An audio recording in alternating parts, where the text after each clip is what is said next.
On est demain. Oui, Twitch, on est déjà demain. Alors. C'est étrange. Vous avez trouvé quelque chose, monsieur? Ce clavier numérique, vous ne le trouvez pas un peu trop propre? C'est vrai, il y a une grosse couche de poussière autour, mais pas sur le clavier. Vous, le technicien de la police scientifique. Oui, monsieur? Pouvez-vous relever les empreintes présentes sur ce clavier? Tout de suite, monsieur. Je n'ai trouvé absolument aucune empreinte. On dirait qu'il a été parfaitement nettoyé. Toutes les empreintes ont été effacées. J'ai mis à jour dans mon mémo les informations sur le coffre-fort secret. Les empreintes ont été effacées. Je m'en doutais. La logique est la seule façon de surmonter ce problème. Il est temps de réfléchir rationnellement et de relier les informations dont nous disposons. Alors, réfléchissons.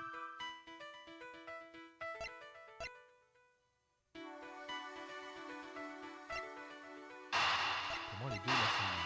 L'arme et l'empreinte. D'accord. Nous sommes loin de la logique parfaite.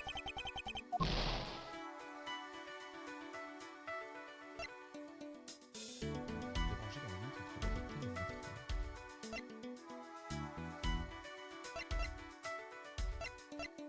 Ah, bah c'est ça que cherchait le tueur.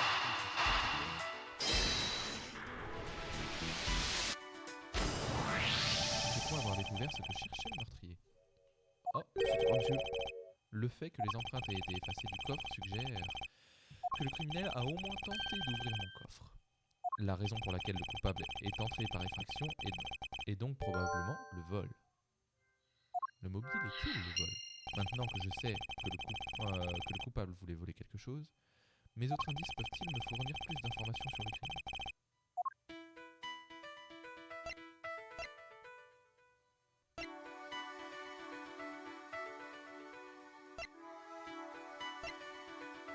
Le coupable a voulu ouvrir mon coffre.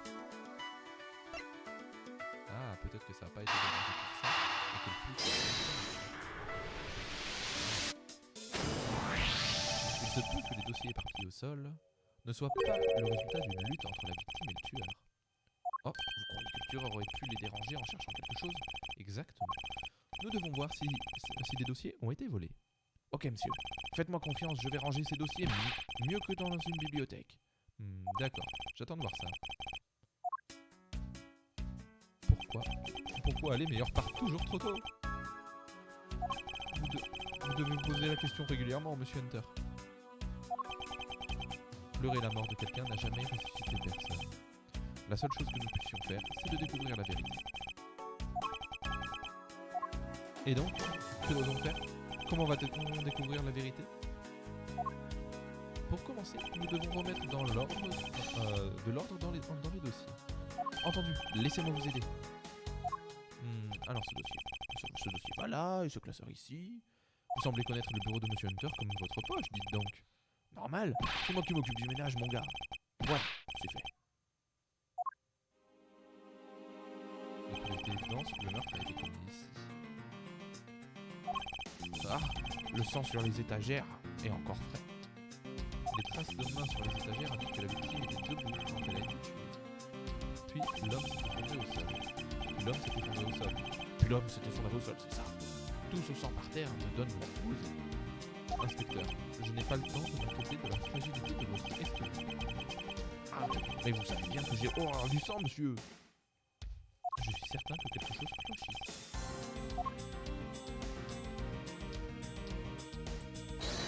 Cet endroit est-il lié à un indice médiatique?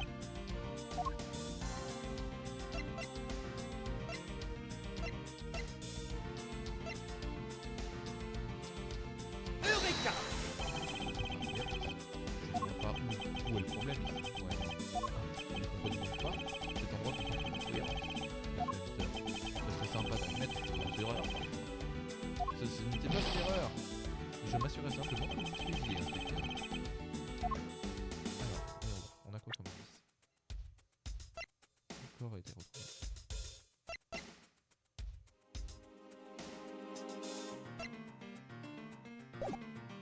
Là, il y a la balle.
sont évidentes. Que voulez-vous dire, monsieur? Vous ne voyez pas? L'impact de balle est trop bas, tout simplement. Si la victime a été touchée à l'estomac, l'impact de balle devrait se situer beaucoup plus haut. Elle a peut-être été touchée quand elle était assise ou bien couchée. Ce ne serait pas logique. La victime s'est agrippée à cette étagère après avoir été touchée. Ce qui suggère qu'elle était debout quand on lui a tiré dessus. Alors ça veut dire que... ça veut dire quoi, monsieur? Ça veut dire que vous pourriez parfois utiliser votre cerveau à la place du mien, inspecteur. Quoi qu'il en soit, quelqu'un a fait une déduction erronée. Et notre contradiction actuelle découle de cette erreur. Quelle déduction erronée contredit la position de l'impact de balle?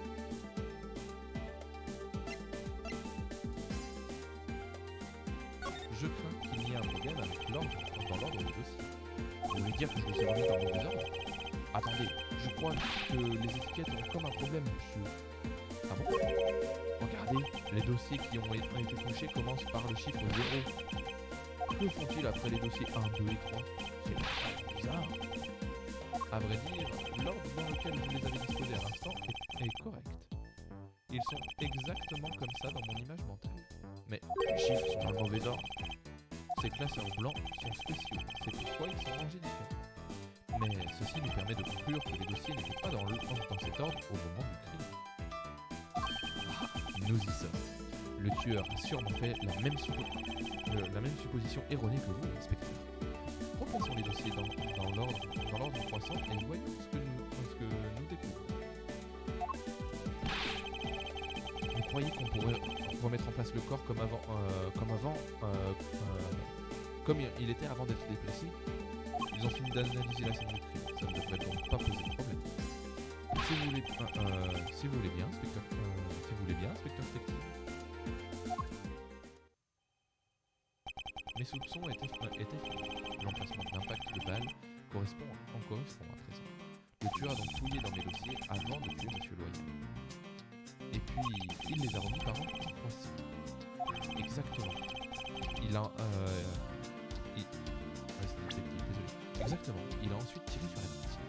Mais pourquoi perdre du temps à fouiller les dossiers une deuxième fois après le meurtre? Effectivement, c'est troublant. Les dossiers ont été désordonnés 2 fois, avant et après le crime. Mais pourquoi? Voilà comment était la scène du crime au moment du meurtre. Examinons-la. Mais ce point l'emplacement de l'impact de balle. Et on sait que le tueur a fouillé vos étagères à 2 reprises. Tout à fait. Plusieurs actions du tueur ne sont pas décrites. Mais pour percer le mystère, il nous faut plus d'informations. Les traces de main de la victime. C'est les traces de main de la victime, non? Elles correspondent à la position du corps. Oui, il a dû s'agripper aux étagères après avoir été touché par le revolver. Cependant, la position finale du corps indique que celui-ci a été déplacé. Je dois passer la scène de crime au peigne fin, encore une fois. Ce sont... Qu'est-ce que c'est que ça? Pourquoi y a-t-il écrit Tective en lettres de sang? C'est ce que j'appelle une preuve incroyablement compromettante. En effet, c'est extrêmement révélateur. Non, attendez, il y a forcément une erreur. S'il vous plaît, monsieur Hunter, aidez-moi. Dites quelque chose. Il semble que l'un de mes dossiers ait été volé. C'est toi, monsieur? Et moi alors? Était-ce donc ce que cherchait le tueur? J'ai noté dans mon mémo les informations sur le dossier volé. L'un des dossiers portant des lettres de sang a été volé par le coupable. Ok, donc là on a tout trouvé, je suppose. On dirait bien que Jamie nous a révélé le nom de son tueur. Et ce message crucial est parvenu d'outre-tombe. Nous est parvenu d'outre-tombe. Je vous le jure, je suis innocent. Vous devez être extrêmement déçu que votre cher partenaire soit le coupable. Si vous comptez accuser l'inspecteur Tective de ce meurtre, j'espère sincèrement que vous avez des preuves solides. Le message de Jamie, il est on ne peut plus clair, vous ne trouvez pas? Si telle est votre stratégie, permettez-moi au moins de comprendre votre raisonnement. Avec plaisir. Ça ne me dit rien qui vaille. Cet homme se comporte de façon étrange. Je dois bien pouvoir trouver une faille dans sa logique. Monsieur Hunter, qu'est-ce que vous allez faire? Ce que je fais toujours au tribunal. Je vais procéder à un contre-interrogatoire. D'une façon ou d'une autre, cette technique me permettra de révéler la faille dans sa logique. Oh, et comment vous allez vous y prendre? Vous pouvez m'expliquer, monsieur? Une autre fois. Si c'est comme d'hab, Monsieur Bertin, si vous êtes prêt. Si vous n'avez pas le temps, il suffit de le dire, monsieur.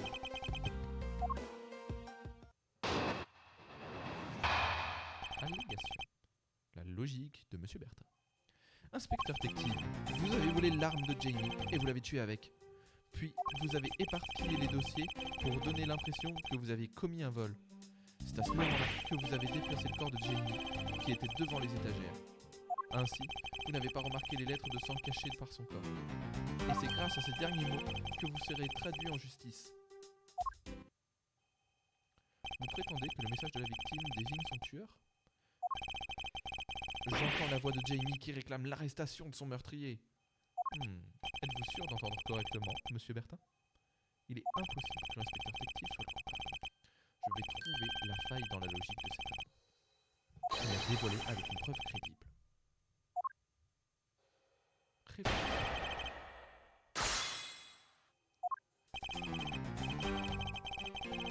Ça c'est pas important pour moi.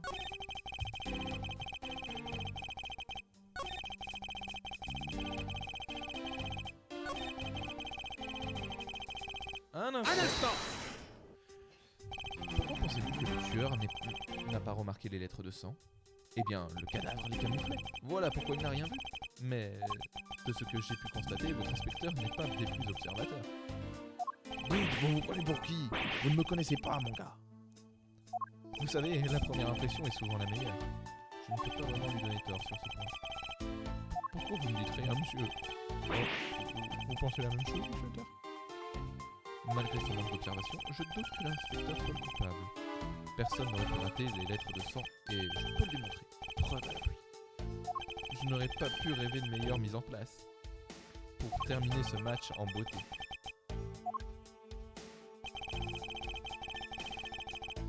Alors, qu'est-ce qu'on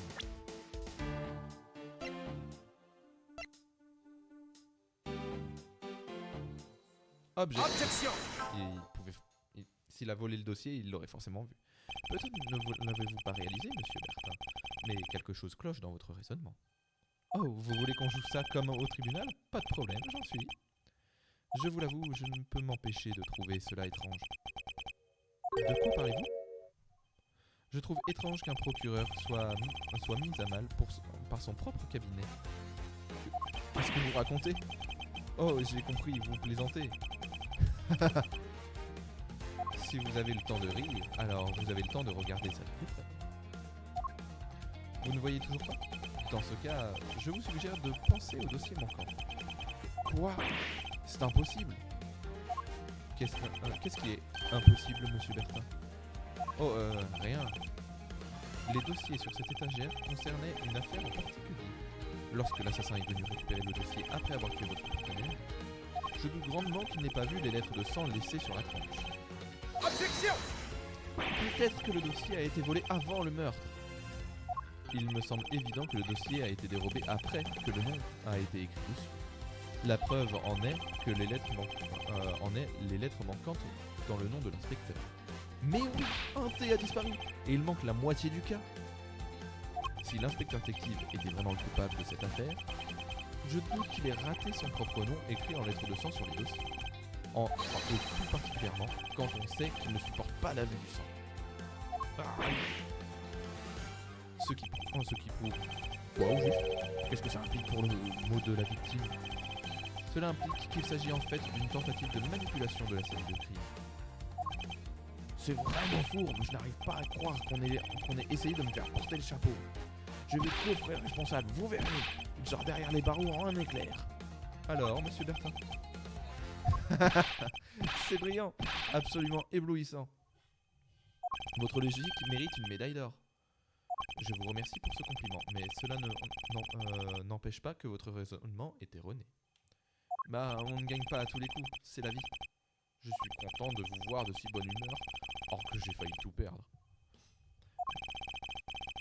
D'ailleurs, c'est vraiment dommage, vous savez. Je ne voulais pas en parler, cependant... Qu'est-ce qu'il y a encore? Vous comptez m'accuser d'autre chose, hein? Soyez aimable, dites-moi qui a les clés de ce bureau. Eh bien, c'est moi. Mais Monsieur Hunter vient de prouver mon innocence, mon gars.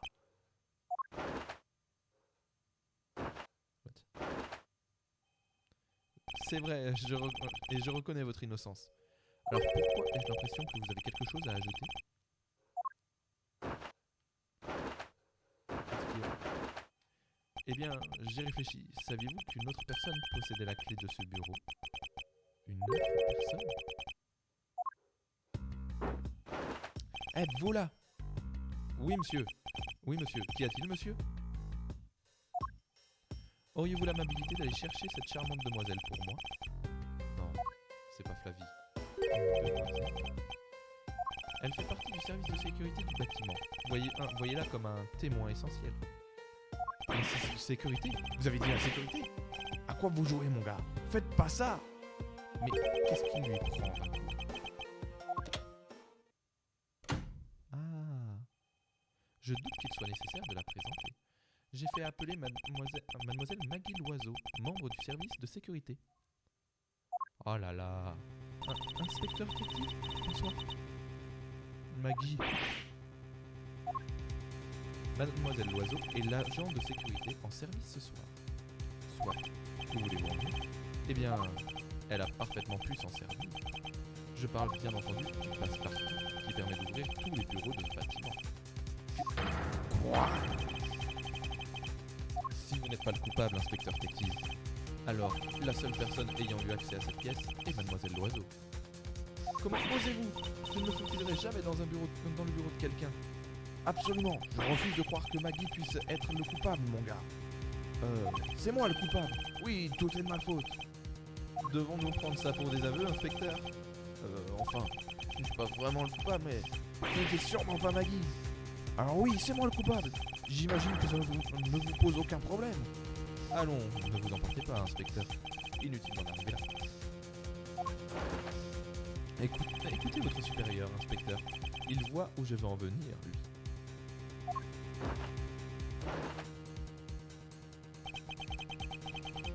Mademoiselle Loiseau est la seule à avoir pu commettre ce crime, et ce, pour une seule et bonne raison. Allez, allégation. Motif du soupçon. Il est évident que Mademoiselle Loiseau s'est introduite dans votre bureau à l'aide du passe-partout. Et, en tout cas, si l'inspecteur détective n'est pas celui qui a ouvert la porte, alors Mademoiselle Loiseau est notre principale suspecte. De plus, elle connaît notre bon inspecteur, n'est-ce pas? Il est donc d'autant plus probable qu'elle soit l'auteur du faux message laissé sur les dossiers. Donc, d'après vous, elle aurait utilisé le passe-partout. Le passe-partout permet d'ouvrir la porte de tous les bureaux. Il est placé sous la responsabilité du personnel de sécurité. Ces preuves sont extrêmement compromettantes, vous ne trouvez pas? Vous aviez dit la même chose tout à l'heure. Oh, c'est déjà du passé. Un bon match peut changer à chaque minute de jeu. Tout est une question de réflexe et de répartie, surtout avec un athlète tel que moi. Je me demande si quelqu'un d'autre que Mademoiselle Loiseau aurait pu utiliser le passe-partout. Le seul moyen d'obtenir plus de détails est d'insister auprès de Monsieur Bertin. Eh ben, on va le faire. Motif du soupçon.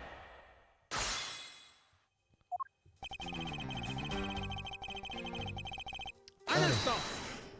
Êtes-vous certain que Mademoiselle Loiseau est la seule personne qui aurait pu utiliser le passe-partout?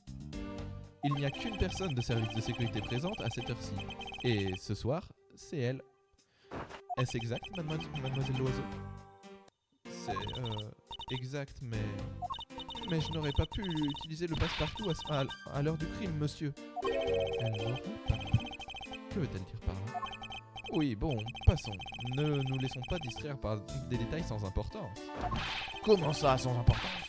Je veux entendre ce qu'elle a à dire, moi. Sauf qu'on ne peut pas assurer qu'elle ne mentira pas. Et puis, je déteste perdre mon temps.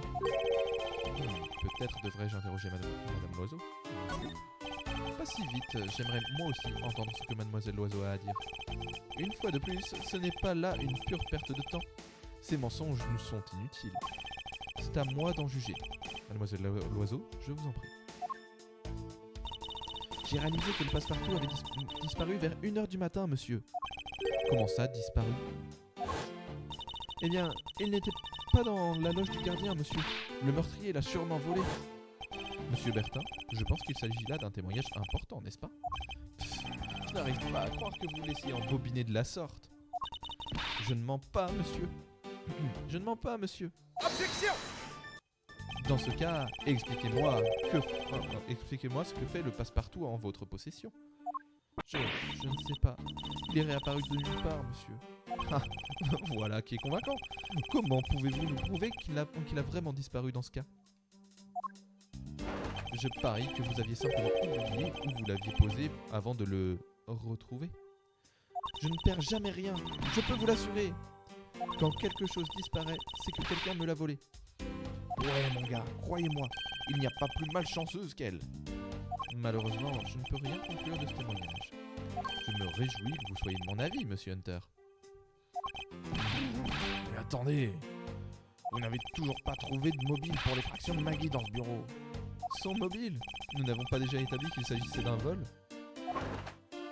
Il est évident que notre coupable a fouillé les étagères et a voulu forcer le coffre. Monsieur Bertin a raison, inspecteur.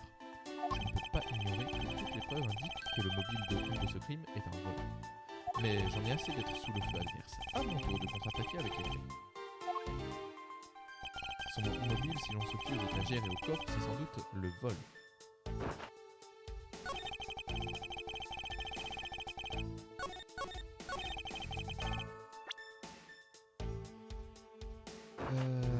Le vol.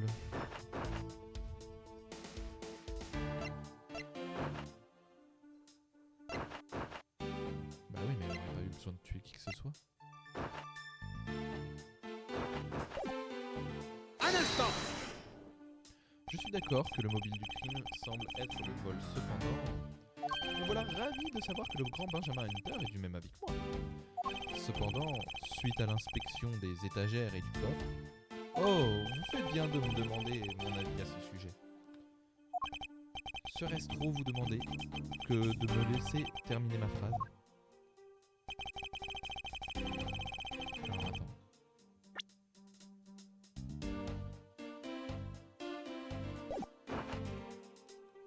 Donc il a donné une sacrée piste. Hein. Ah, personne d'autre ne... Objection! Elle connaissait pas l'existence du coffre. Souhaitez-vous continuer d'insister sur le fait que Mademoiselle Loiseau voulait voler quelque chose? Bien sûr! Pourquoi je ne le ferais pas? Les faits parlent d'eux-mêmes. Et puis, c'est grâce à votre logique que nous avons établi la théorie du vol. Sans doute, mais il faut aussi prendre en compte que mon coffre est un coffre-fort secret, dont seuls les procureurs connaissent l'existence. J'ai du mal à croire qu'un coffre-fort, donc un coffre secret, ait pu faire partie de son plan aussi ingénieux fut-il. Mais elle a très bien pu le trouver par hasard en mettant le bureau sans dessus-dessous. J'en doute fortement. Je pense que notre coupable savait parfaitement ce qu'il cherchait. Après tout, seuls l'étagère et le coffre ont été fouillés. Ouais, même moi j'ignorais qu'il y avait un coffre, mon gars. Donc je ne vois pas comment Maggie aurait pu être au courant. Dans ce cas, suggérez-vous que le meurtrier est aussi procureur? Voici une conclusion intéressante, et elle semble de plus en plus probable. Qu'y a-t-il donc, monsieur le procureur? Auriez-vous un autre suspect à l'esprit? Bon sang, pourquoi? Mais qu'est-ce qui t'a pris? Pourquoi il s'énerve tout d'un coup? Tout est de ma faute. Que voulez-vous dire? Jamie, lui aussi, il connaissait l'existence des coffres-forts secrets. Que dites-vous? Nous étions partenaires, inséparables comme les doigts de la main. C'est pour ça que je lui en ai parlé. Je lui ai appris l'existence des coffres-forts secrets. Donc, vous voulez dire que... Oui, je sais. Je venais juste de le lui dire. Je n'aurais jamais dû lui en parler. J'ai aussi du mal à la croire, mais Jamie s'est sûrement introduit ici pour vous voler. À la croire? À le croire? Maintenant, il prétend que la victime serait aussi le voleur. Et vous avez simplement essayé de l'arrêter, n'est-ce pas? Mademoiselle Loiseau. Vous êtes un agent de sécurité après tout. C'est votre travail. Mais vous êtes allé trop loin en tuant le voleur. La nature de votre métier ne peut vous excuser. Mais enfin, vous accusez toujours Maggie du meurtre. Oui et non, elle a dû tomber sur Jamie qui avait certainement dégainé son arme. C'est ça, il s'agissait de légitime défense, n'est-ce pas? Non, je n'aurais pas pu. Je n'aurais jamais pu faire une chose pareille. Même dans le cadre de mon travail, monsieur. Et puis même si c'était lui le voleur, il n'avait pas la clé du bureau. C'est précisément pour ça qu'il a eu besoin de la voler. Vous ne pensez pas? C'est Jamie qui a utilisé le passe-partout. Et il est impossible d'expliquer la présence du passe-partout volé sur vous, à moins que vous ne l'ayez repris à Jamie après l'avoir tué. Monsieur Bertin, êtes-vous sérieux lorsque vous accusez votre partenaire d'être un voleur? C'est dur à admettre pour moi, mais c'est la seule explication qui tienne la route. N'a-t-il pas la moindre once d'honneur? Je crois qu'on a fait le tour de la question. Bon, je crois qu'on a fait le tour de la question. Reprenons cette enquête. Auriez-vous l'amabilité de quitter les lieux? Vous n'allez pas nous mettre dehors. C'est le bureau de Monsieur Hunter ici. Certes, mais je suis en charge de cette affaire. Vous êtes tous des suspects potentiels. C'est donc moi la seule autorité crédible. Écoutez mon gars, combien de fois dois-je le répéter? Maggie est innocente. Inspecteur détective, gardez votre calme. Mais monsieur... Nous n'avons d'autre choix que de nous exécuter, pour l'instant. Bien parlé. Merci, monsieur Hunter. Il y en a au moins un qui comprend. À présent, je vous saurai gré de bien vouloir quitter ma scène de crime. Faites-moi confiance, monsieur Bertin. Nous nous reverrons très vite. S'il s'agit d'une requête officielle émanant du procureur légendaire, je ne m'y soustrairai pas. Ne me décevez pas, je compte sur vous. À suivre. Bye bye, YouTube.